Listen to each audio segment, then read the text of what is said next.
Praise the lord. అట్లా ఇంటింట చదువుతూ ఉంటే ఎంత అద్భుతంగా ఉంటుంది. ఆమె ఇక్కడ ఒక క్వశ్చన్ మార్క్ ఏంటంటే, యెహోవా నీవు ఎప్పుడు నా యొద్దకు వచ్చేదవు?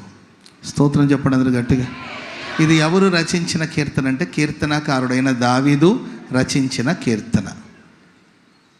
ఈ కీర్తన ఎప్పుడు రచించాడు అంటే, అప్పటికి అతనికి ఒక 35 నుండి 40 ఇయర్స్ ఉండొచ్చు. 35 నుండి 40 సంవత్సరాల వయసు ఉండొచ్చు దావీదుకి.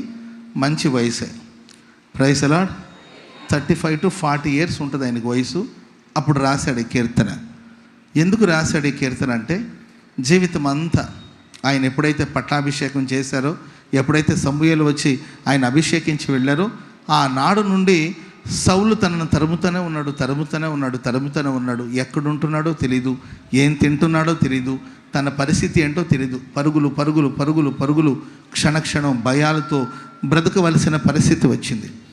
ఇవన్నీ దాటిపోయిన తర్వాత ఓనాడు సౌలు చనిపోయాడండి.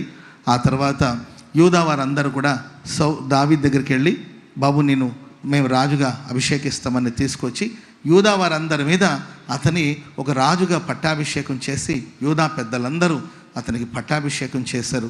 ఆ తర్వాత అడవుల మీద తిరగడం మానేసి, దేశదిమ్మరిగా తిరగడం మానేసి, కొంచెం రిలాక్స్ అయ్యి కొంచెం ప్రశాంతమైన తర్వాత ఒక ఇల్లు కట్టుకున్నాడు. స్తోత్రం చెప్పండి అందరూ గట్టిగా. హల్లెలూయా. ఇప్పుడు దావీదు ఎక్కడున్నాడంటే, పలానా చోటున్నాడు. తనకు ఒక ఇల్లు ఏర్పడింది. ఆ ఇల్లు నిర్మించుకున్న తర్వాత, ఆ ఇల్లంతా పూర్తి అయిన తర్వాత దావీదు అంటాడు, ప్రభువా ఎప్పుడు వస్తావు నా దగ్గరికి? స్తోత్రం చెప్పండి అందరూ గట్టిగా. ఇప్పుడు నాకు ఒక ఇల్లు ఉండేది కాదు, అటు ఇటు పరుగులు తీస్తుండేవాడిని. ఇప్పుడు నాకు ఒక ఇల్లు నిర్మించబడింది, ఒక ఇల్లు కట్టబడింది, ఎప్పుడు వస్తావు నా ఇంటికి అని అడుగుతున్నాడు. ఆమేన్ చెప్పండి అందరూ గట్టిగా. హల్లెలూయా.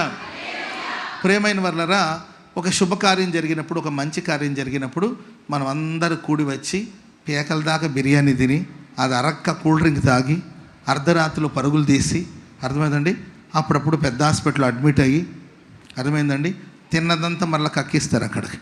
ఏంటంటే కడుపులు క్లీన్ చేస్తారు. తినడం ఎందుకు, కడుపు క్లీన్ చేసుకోవడం ఎందుకు అనిపిస్తుంటుంది నాకు.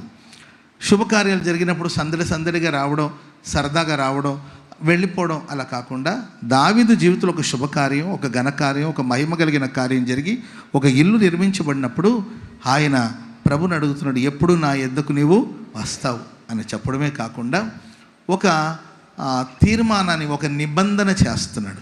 ఆమెను చెప్పండి అందరూ గట్టిగా. పెళ్ళి ఒక శుభకార్యమే కదండి. శుభకార్యమేనా? ఆడవాళ్ళకి శుభమేనా అది? పురుషులకు మరి ఎట్టుంటుందో నాకు తెలియదు.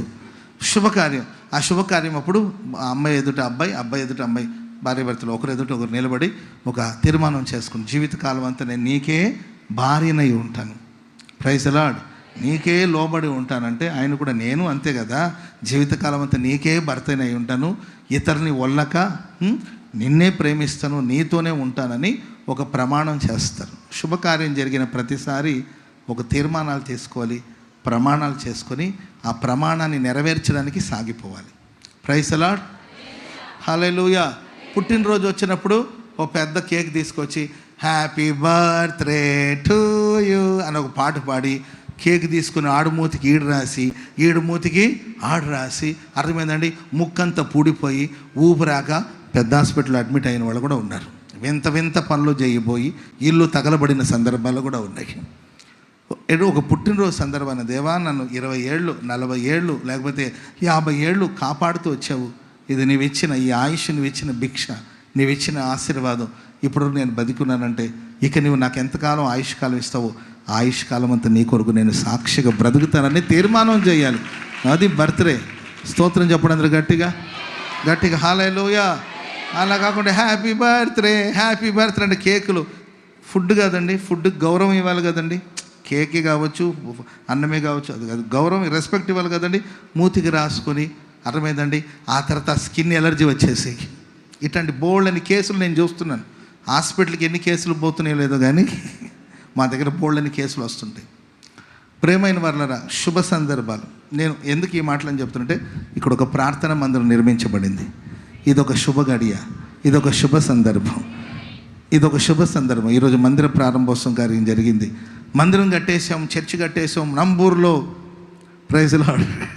నంబూరులో ఒక మందిరం ఉంది అనడం కన్నా, ఈ ప్రార్థన మందిరం దేవుడా నువ్వు మాకు ఇచ్చావు, ప్రభువా నువ్వు మాకు ఇచ్చావు, ఈ మందిరంలో మేము ఇక మీదట ఇలా జీవించబోతున్నాం, నీ మందిరంలో పచ్చని ఒలివల చెట్టు వల్ల మేము ఎల్లప్పుడూ ఉంటాము, నీ కృపయందు నమ్మిక ఉంచుతున్నాము అని ఒక తీర్మానం చేసుకోవాలి. ఆమెను చెప్పండి అందరు గట్టిగా హల్లెలూయా.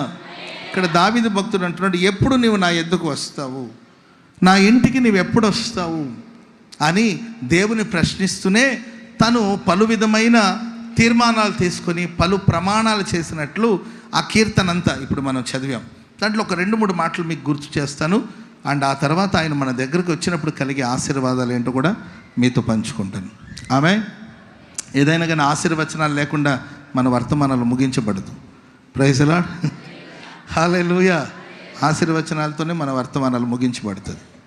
ప్రియులరా, మొట్టమొదటిగా దావీదు అంటాడు 101వ కీర్తనలో, కృపను గూర్చియు న్యాయమును గూర్చి నేను పాడతాను.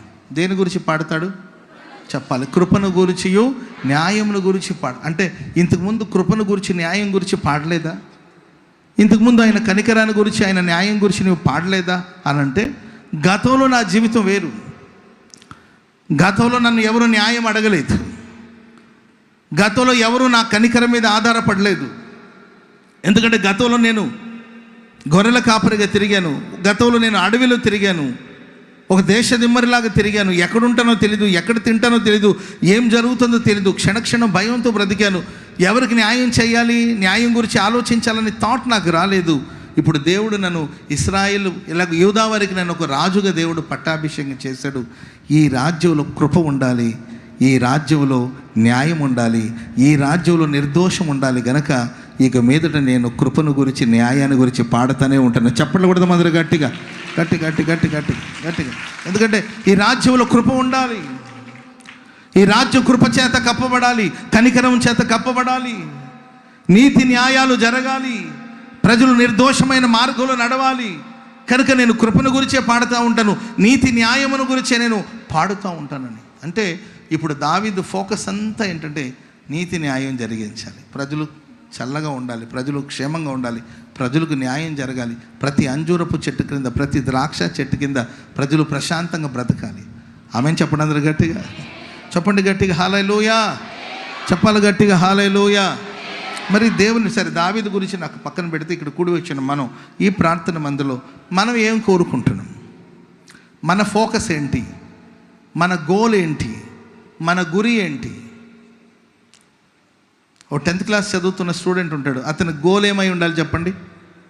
10th క్లాస్ చదివే కుర్రోడు కానీ ఒక అమ్మాయి కానీ ఉందనుకోండి, ఆ పాప డైలీ రొటీన్ ఏంటంటే అమ్మాయిది ఉదయాన్నే లేవగానే సిద్ధపడిపోయి ఏం చేయాలంటే టెక్స్ట్ బుక్స్ అంతా ముందు పెట్టుకొని చక్కగా చదువుకోవడం, ఆ తర్వాత హోంవర్క్ చేసుకోవడం, ఏంటంటే సిద్ధపడడం, స్కూల్కి వెళ్ళడం, అక్కడ సబ్జెక్ట్స్ అన్నీ వినడం, మధ్యలో గ్యాప్ ఇస్తే ఏంటంటే లంచ్ బ్రేక్ ఫుడ్ తినడం, మరలా క్లాస్కి వెళ్ళడం, మరలా చదువుకోవడం, ఆ తర్వాత గేమ్స్ ఏదైనా ఉంటే కొద్దిసేపు గేమ్స్ ఆడుకోవడం, ఆ తర్వాత ఇంటికి రావడం, ట్యూషన్ ఉంటే ట్యూషన్కి వెళ్ళడం, ఆ తర్వాత ఇంటికి రావడం, మరలా హోంవర్క్ చేయడం, ఏంటండి అమ్మంత అన్నం పెడితే శుభ్రంగా తినడం, ఏంటండి ఇదే కదండి తన గోలు. 10th క్లాస్ పాస్ అవ్వాలి, స్తోత్రం చెప్పడం గట్టిగా. కానీ ఈరోజు ఎవరికి అప్పగించిన పనిలో వాళ్ళు ఉంటున్నారా? 10th క్లాస్ చదువుతున్న ఒక పాప, 10th క్లాస్ చదువుతున్న బాబు, 10th క్లాస్ చదువుకుంటున్నా సరే, అది 10th కానీ ఇంటర్ కానీ డిగ్రీ కానీ చదువుకుంటున్నాడు, దాని మీద ఫోకస్ చేస్తున్నారా? ఒక దైవ సేవకుడుగా నా డైలీ రొటీన్ ఏం తెలుసండి? ఉదయాన్నే లేవడం, ప్రార్థన చేసుకోవడం, ఫ్రెష్ అయిపోవడం, ప్రేయర్ చేసుకోవడం, బైబిల్ చదువుకోవడం, వర్తమానం సిద్ధపరచుకోవడం, ఆ తర్వాత ఆఫీస్కి రావడం, ఎవరైనా సమస్యలతో వస్తే వాళ్ళ కోసం ప్రార్థన చేయడం, ఆ తర్వాత ఎక్కడో పెళ్ళిలో లేకపోతే ఏదో కార్యక్రమాలు ఉంటే అక్కడికి వెళ్ళడం, ఆ కార్యక్రమం చూసుకొని మళ్ళీ రావడం, ఓ ముద్ద అన్నం తినడం, కొద్దిసేపు రెస్ట్ తీసుకోవడం, మళ్ళీ సాయంత్రం లేచి మళ్ళీ వర్తమానం సిద్ధపరచుకోవడం, ప్రేయర్ చేసుకోవడం, మీటింగ్ రావడం, పాడడం, దేవుని వాక్యం చెప్పడం, మీ అందరికీ ఆశీర్వచనాలు చెప్పడం, అందరికీ ప్రార్థన చేయడం, ఇది నా డైలీ రొటీన్. స్తోత్రం చెప్పండి గట్టిగా. నా ఫోకస్ అంతా దాని మీదే ఉండాలి. దేవుని వాక్యాన్ని చదవడం, దేవుని వాక్యాన్ని బోధించడం, ఈరోజు ఎక్కడ సభను ఏర్పాటు చేయాలి, ఎక్కడ కూడికను ఏర్పాటు చేయాలి, ఎక్కడికి వెళ్ళి దేవుని మాటలు చెప్పాలి, ఎవరి కోసం ప్రార్థించాలి, ఇదే నా గురి అయి ఉండాలి, ఇదే నా గమ్యమై ఉండాలి. ఒక 25 సంవత్సరాల క్రిందట లేకపోతే ఒక 30 సంవత్సరాల క్రిందట నా జీవితం వేరు. ఎప్పుడైతే దేవుని ఇంట్లో అడుగు పెట్టానో, దేవుని మందులు అడుగు పెట్టాను, నాకు ఒక గురి. దేవా నీ కృపను గురించి పాడతాను, నీ న్యాయమును గురించి పాడతాను, యెహోవా నిన్ను కీర్తిస్తాను. ఈరోజు దేవుడు మనకేమి ఇచ్చాడు, నన్ను ఉంచిన స్థానంలో నా బాధ్యత ఏంటని ఆ గ్రహింపు లేకపోవడం చాలా బాధాకరమైన విషయం. ఒక ఆఫీసులో నువ్వు ఉద్యోగం చేస్తున్నావంటే కనీసం ఒక అరగంటైనా కుర్చీలో కూర్చుంటున్నావా? వ్యాపారం చేస్తున్నావు, నీవు గుట్టుగా ఆ వ్యాపారం చేస్తున్నావు, నీకు ఒక వ్యాపారం ఇచ్చాడు, చక్కగా దాని వ్యాపారం. నీవు ఒక రైతు పని ఏంటంటే వ్యవసాయం చేసుకోవడం, భూమిని దున్నడం, విత్తనాలు వేయడం, పంటను కాచుకోవడం. ఇదే కాదండి, దాన్ని వదిలేసి ఏంటండి రైతుగా ఉండకుండా ఇన్స్టాగ్రామ్లో ఉంటే ఎట్లా? అర్థమైందండి? అప్పగించిన పనిని చేయకుండా ఏ పనిలో నువ్వు ఉంటున్నావు? వ్యాపారం చేసుకోవాల్సింది నీవు అంటే ఫోన్లు చూడడం తప్పని కాదండి. ఒకవేళ నీ ఫోన్ ఓపెన్ చేసినా దాంట్లో ఏం చూడాలంటే ఎలా వ్యవసాయం చేయాలి, కొత్త పద్ధతులు, వ్యవసాయం ఎలా చేసుకోవాలి, దాని గురించి దృష్టి ఉంచాలి, దాని మీద దృష్టి సారించాలి. కానీ మనుషులు, కుటుంబస్తులు, కుటుంబం మీద వాళ్ళకి శ్రద్ధ లేదు. పిల్లలు కలిగిన తల్లిదండ్రులకి పిల్లల మీద శ్రద్ధ లేదు. వ్యాపారం చేసుకుంటున్న వాళ్ళకి ఆ వ్యాపారం మీద ఆసక్తి లేదు. సేవ చేస్తున్న వాళ్ళకి సేవ మీద ఆసక్తి లేదు. ఓ దైవ సేవకుడా, నీవు దేని కొరకు పిలువబడ్డావు? ఓ దైవ సేవకుడా, దేవుడు నిన్ను దేని కొరకు ప్రత్యేకించాడు? సువార్త ప్రకటించి వాని పాదములు ఎంతో సుందరమైనవి అని వ్రాయబడింది. మరి సువార్త ప్రకటించే పనిలో మనం ఉన్నామా? మరియు నీవు పేతురువు, ఈ బండ మీద నా సంఘాన్ని కడతావు, పాతాళలోక ద్వారములు దీని ఎదుట నిలవనేరవు అని వ్రాయబడింది. ఒక దైవ సేవకుడా, సంఘాన్ని కట్టే పనిలో ఉన్నావా?